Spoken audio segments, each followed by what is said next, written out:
Welcome to the Shipping Podcast, where I meet interesting maritime professionals sharing their passion for the shipping industry and their everyday job. I am your host. My name is Lena Gothberg. Hello, Shipping Podcast lovers. This is the 72nd episode of the Shipping Podcast. I will be introducing you to one of the 10 women to watch for the future. Her name is Therese Jällbrink, and she's the Business Interaction Manager at Stena Bulk. During the spring, YoungShip made a really good initiative to make a list of the 10 women to watch for the future in the maritime industry. 10 women below the age of 40. And when I saw that initiative, I thought, I want to sit down and talk to these women. I want to hear what it's like to be a young woman in the maritime industry nowadays. I know I am a woman, but I am not under the age of 40. Speaking to these women also helped me to reach my goal of 50% female guests in the Shipping Podcast. So there are many interesting women for you to listen to in the future. In this episode, Therese Jällbrink is bringing up a few points that I think is really important for us to think about. We who are a little bit older and maybe can have some influence over the things that she's bringing up. Like, for instance, education. How do we market ourselves to young people? How do we let them know that there is such a great industry like the maritime industry? We need to talk to people outside our own little bubble. All the fantastic stuff that we know but hardly ever tell anyone else about what it's like to work in our industry. We're also discussing the fact that we are inviting young people to be trainees or interns in our companies. But how do we use them, in a good sense, to spread the word about us? When they are young and they enter into our industry, they are the best poster boys and poster girls for us to spread the word. I think there is some homework to be done there by us. This episode is brought to you by the Swedish Club, which is a mutual insurer, owned, self-managed, and under the control of their members. I am happy to be cooperating with the Swedish Club. They have even put up a landing page for this shipping podcast called Voices from the Industry. I think that's a great way of spreading the word that there is a shipping podcast. So, I give you Therese Jällbrink, Business Interaction Manager at Stena Bulk. Welcome to the Shipping Podcast. Could you please introduce yourself? Thank you very much. My name is Therese Jällbrink, and I am Business Interaction Manager for Stena Bulk. And that's a new role that was started in May this year. I am 33 years old, and I live here in Gothenburg. What is your background? You studied at university, I understand?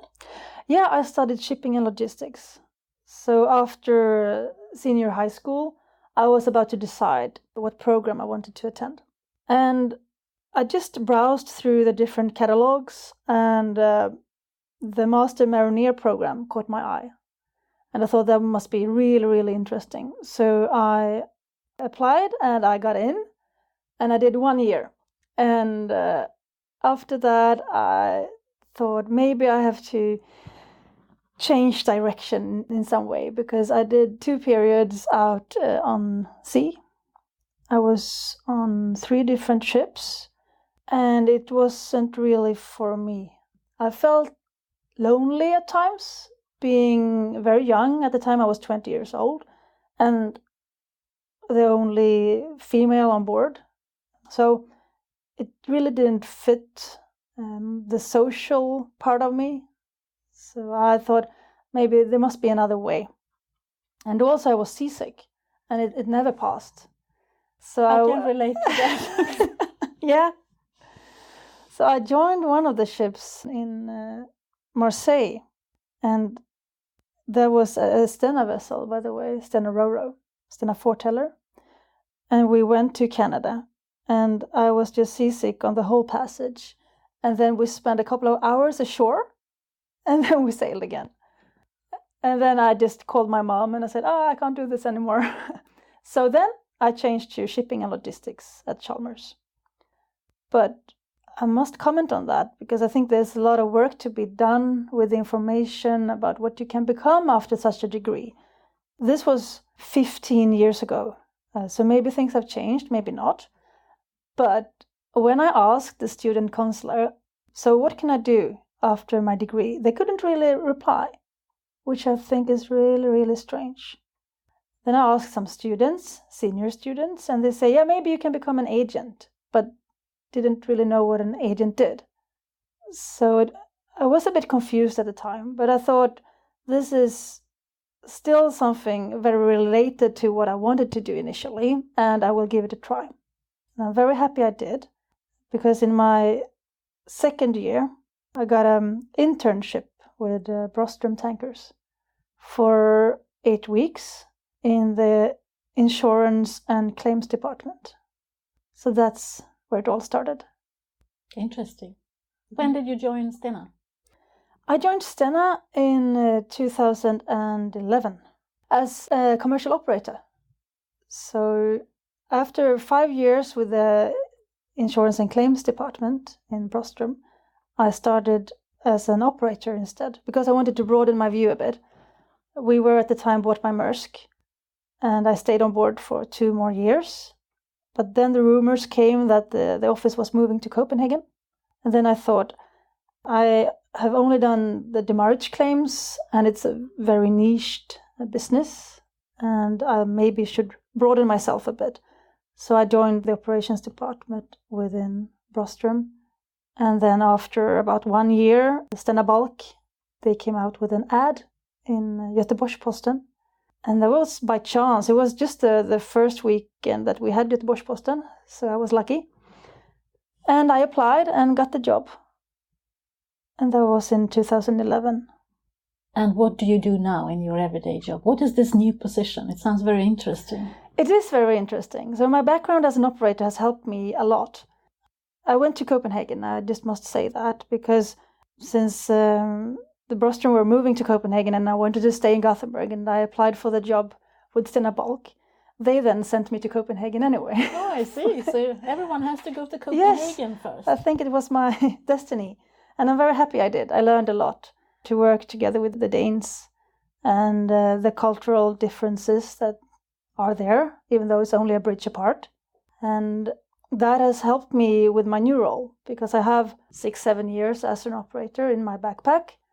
And now I'm using that to be a part of this new department to bring the Stena Bulk company into the future. And it's very, very interesting. And I'm so glad that I got the opportunity to take this job. And I'm the part that comes from the business. We are 3 in the department. And the other 2, they have IT background. So I'm the only one that comes from the business.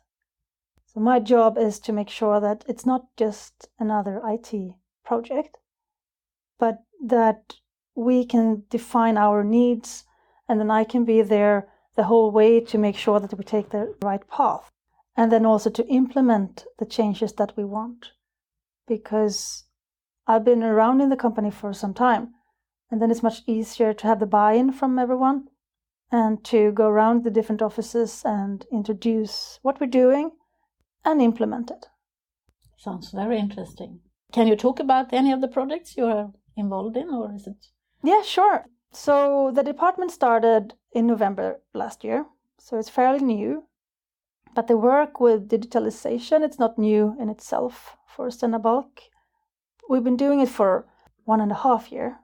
And it all started with a forum, cross-functional, and all the offices that were brainstorming around the future and how should we move forward? Where do we want to be in 10 years? And things like that.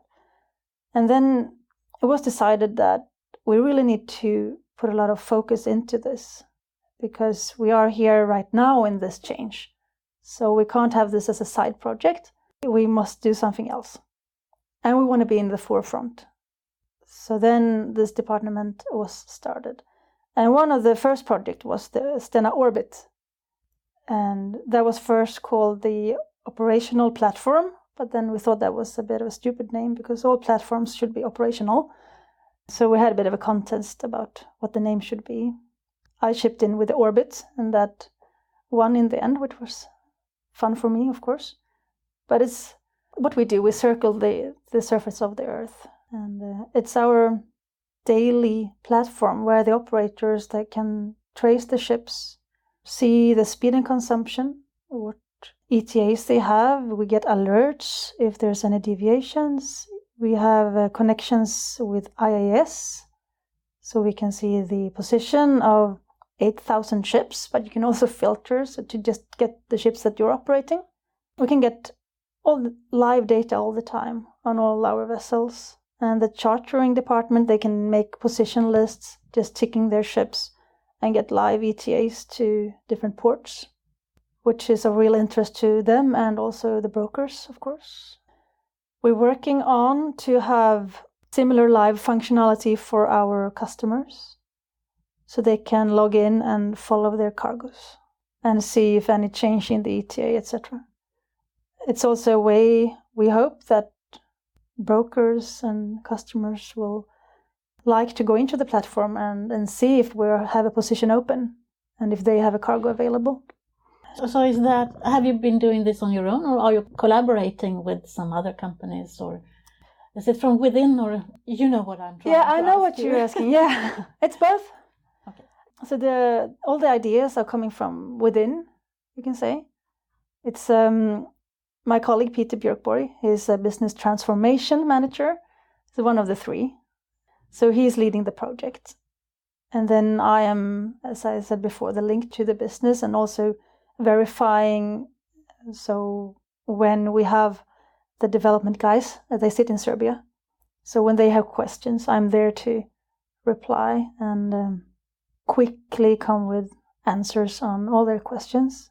And we also have the forum for this, the cross-functional forum I was talking about before.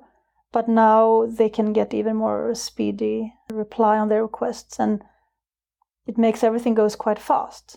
So we started with this just in the year end last year, and it's now up and running on the screen outside here, on the flat screen. So it's a quick project. Yeah, I think everything is quick now. Yeah, you have to it must be.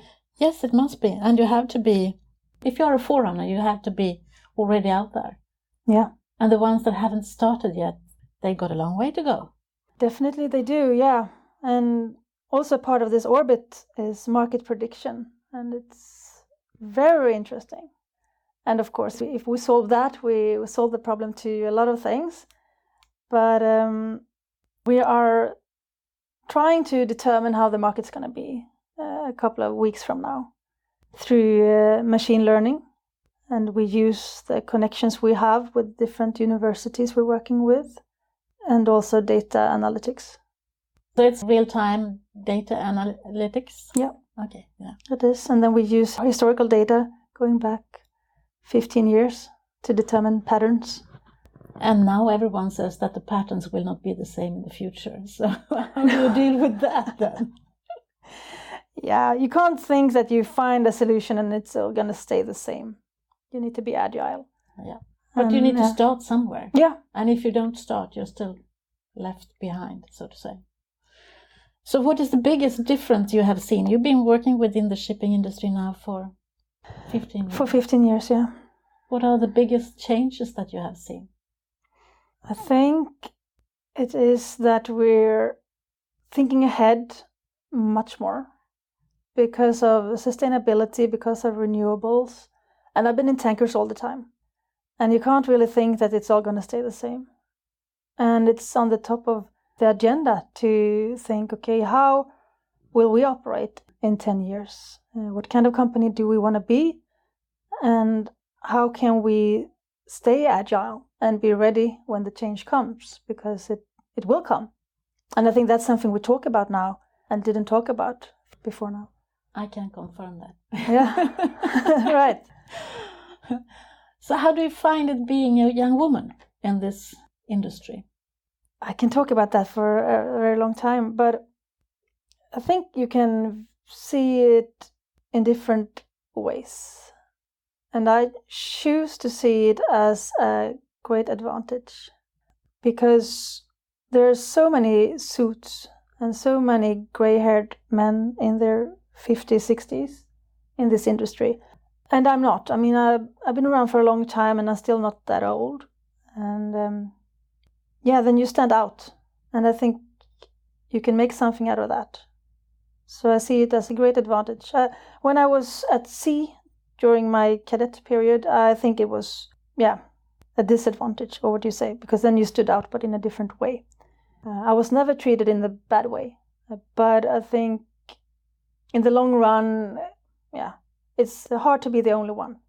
But here, when I joined Stena Bulk, we were only women in accounting and HR. And that was in 2011. I was the first one in a commercial position. And now we're 50-50. So it's great progress. Definitely. So how many are you here working? We're about 25 in this office. So you were one of the 10 women to watch for the future. Congratulations on that one. Thank you. How was that? That was a big surprise to me. I didn't expect that at all. So I was very surprised and very honored and didn't know really what to expect. And I read about the other ones and then, I thought, okay, they were CEOs of their own companies and they come a long way. So I was, really thrilled to be a part of that crew. Did you get any attention from your company? Yeah, for sure. I mean, Eric Cornell, our CEO, he thought it was super cool and really gave me a big congrats and said we should do something big out of this. So it was a big thing, really. Yeah, I agree. I think it was such a great idea by YoungShip to put together that list.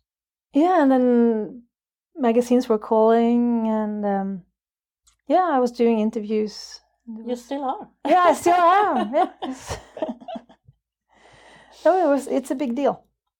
Yeah, I think so too. I think we need to show the women that are in the industry, because there are so many great women here, and give them a voice or an opportunity to talk about what they are good at, because things are happening right now. And during this spring, I've met so many interesting young women who are bringing new things into the industry. And I have been amazed that they are all women. I didn't expect that, but and everyone is saying to me, well, we can't find any women to speak, or we can't find women who want to address an audience. And I feel like you are looking in the wrong places then, because they are there. Yeah, they are there for sure, and also in management positions. Because people say maybe, but they're all junior, but not anymore. Not anymore. No. It makes me happy. Yeah. And also looking, because we have office in Singapore. And I don't know if that's only my own perception, but I think they come even further. There are a lot of women in managerial positions there. We have a long way to go still. How do you see the future for shipping in general then? I see a bright future. I think the need for export is increasing, and we have different products. In Stena Bulk, we transport crude oil, we transport vegetable oils and chemicals and LNG. So we can transport anything that the customer wants to have, of course. And then we only own like 30% of the steel of our fleet, which is good because then you can change. If there's a need for something else, then you can still transform yourself and doing something else. But the need for transport will always be there. It's just the form of energy might be different in the future. Unless it's solar and wind, then you're a little bit off. You can still store some of that energy in bulk, I've heard. No, I'm just joking. Yeah, I know. So how do you think that this industry could become more visible? We must bring in the young ones, and we have this internship program.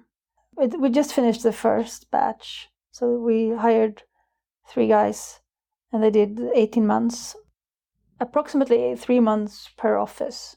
So they've been circulating around Gothenburg, Houston, Singapore, Copenhagen. And I think they bring a lot of new knowledge also into our business, it's great, but it also needs to be spread to the other students. And we also have collaboration with Chalmers. So each year we get an intern and they then report back to the school. And we also do lectures in the schools. And that was actually how I found Brostrom at the time, because one of their chartering girls, she was there giving lectures about chartering and tankers. So I think that's a big task for all of us to spread the word, because everyone who is in the industry, we really love it. I love it. And I don't think when I talk to my friends, it's not so many who feels that way about their job. It's different. But no one knows about it. And that's so strange. About those interns, I want to test an idea on you, because I've been trying to get other people to understand it. I want to test an idea. Do you ask those trainees or interns that they should actually blog or spread the word about what they are doing? Is there a demand on them to do that? It hasn't really been that, no. Because I've been speaking to people like, for instance, in Lighthouse, and they have also got trainees, more on the naval architect part of. I think they got 2 trainees. And I said, do they blog? Do they tell their friends about all the cool stuff that they are actually experiencing when they are out in Korea and at the shipyard, and they are there and they can see that ship being built and so on? But no one has actually taken that to heart, to ask them, you need to. Because, if you get into a company and you are an intern, the entire world opens up to you. So you could actually put some demands back on them. If you are going to be our intern, maybe you should deliver 1 blog post every other week or every month or whatever. That's true. We don't think about it as that. And that's a bit strange, really. But I think because we don't see it as so special being in it. But coming from outside, of course, it's a new world. And you should use that. We sent one guy on the Northern Sea route. And that was big, even for us. And then he was blogging about that. And he was so good at it. Patrick Swan. But you can take it further, of course. Yeah, I think in a way we got so many opportunities to talk about our industry, but we don't. We tend to talk to each other. That is my experience anyway. And that is one of the reasons why I started the podcast. And nowadays, I hardly find the time to talk to anyone in the industry, because I get approached by so many people from outside asking me about the shipping industry, because they've listened to the podcast, or they've heard about, or they heard me speak somewhere or something like that. And then, in a way, I have reached my goal to spread the word outside our own community. Because we talk about it all the time. We are obsessed about this industry, in a way. Yeah, but that's how it is. But we noticed, because I haven't even mentioned the third role within our department, the business intelligence manager. So he's out there trying to look into the future. So what's the demand going to be? And he describes himself as a fisherman. And you can't find a fish on your first try, but if you stand long enough, finally, big or small, someone will bite. And he's also out doing collaborations with universities in particular. We have collaborations with MIT in Boston and UCL in London. And through those connections, we've been approached by other companies from outside the industry and saying, oh, we hear that you're doing business with MIT. Can we do something together? So that has actually been a way to communicate outside. Yeah.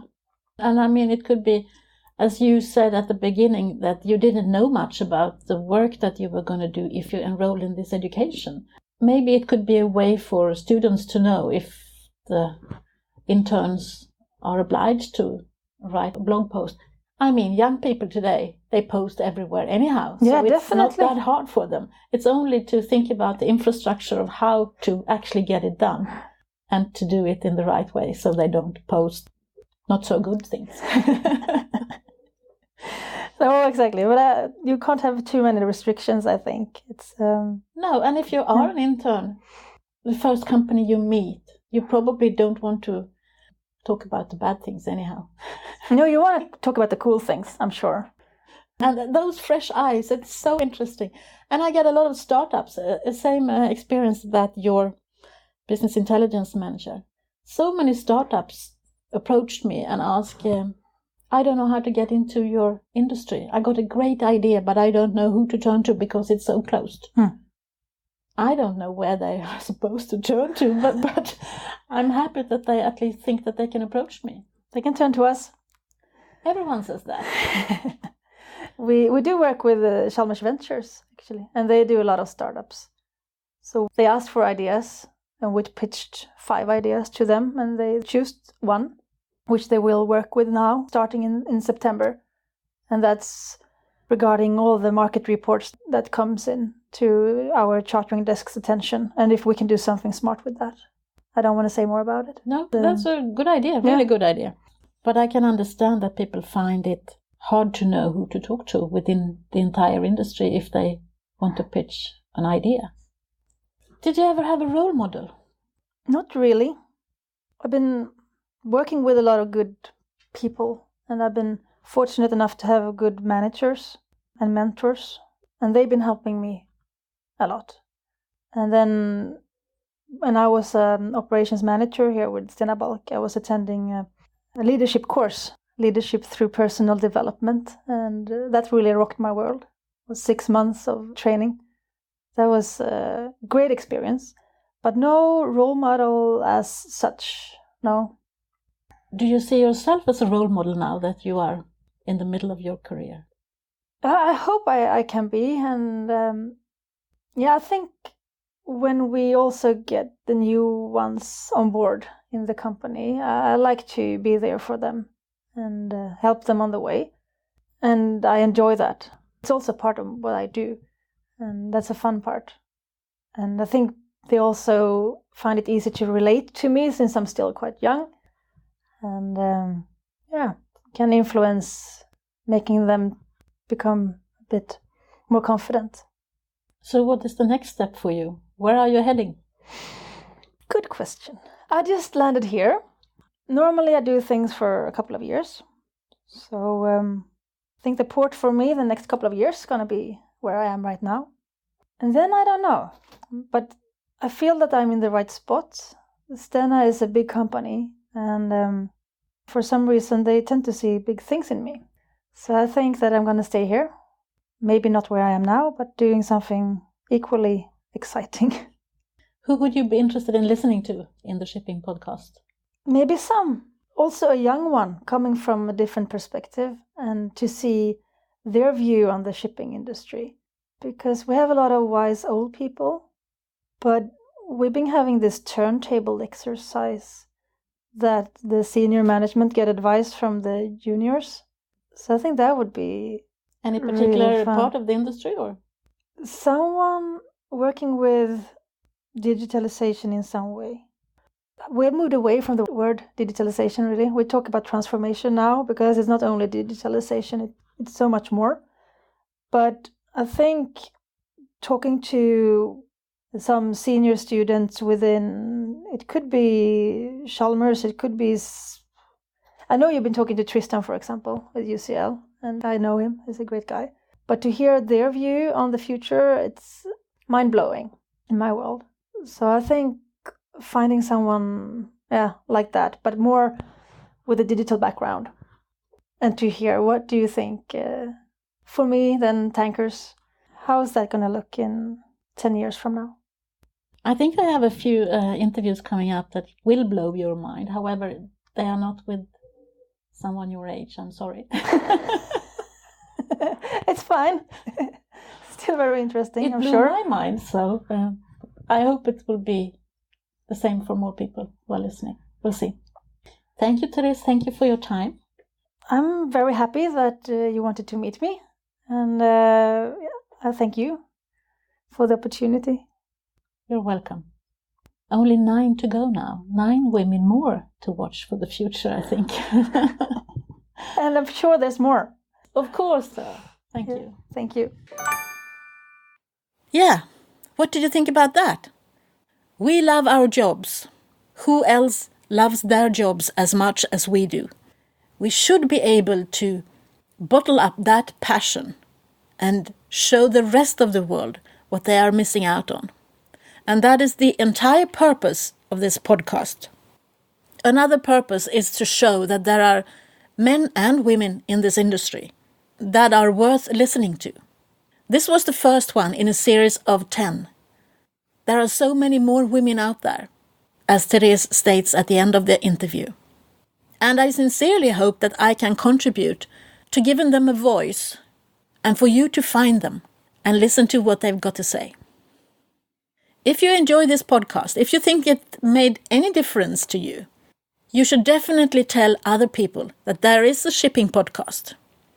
And if you want to contribute financially to what I'm doing, go to patreon.com/shippingpodcast. I've got so many interesting interviews coming up. And I just posted on the Facebook page of the Shipping Podcast, which are the most downloaded episodes so far. You should just go there and have a look. And you can also tell me what episode did you like the most of the ones that you have listened to. And of course, you can always wish for a coming guest. That was all for now. I hope you enjoyed it. So, from me to you, over and out. Thank you for listening to the Shipping Podcast. Don't forget to tell everyone that you meet that there is a shipping podcast available and that they should download it and listen to the maritime professionals who are sharing their passion for the shipping industry.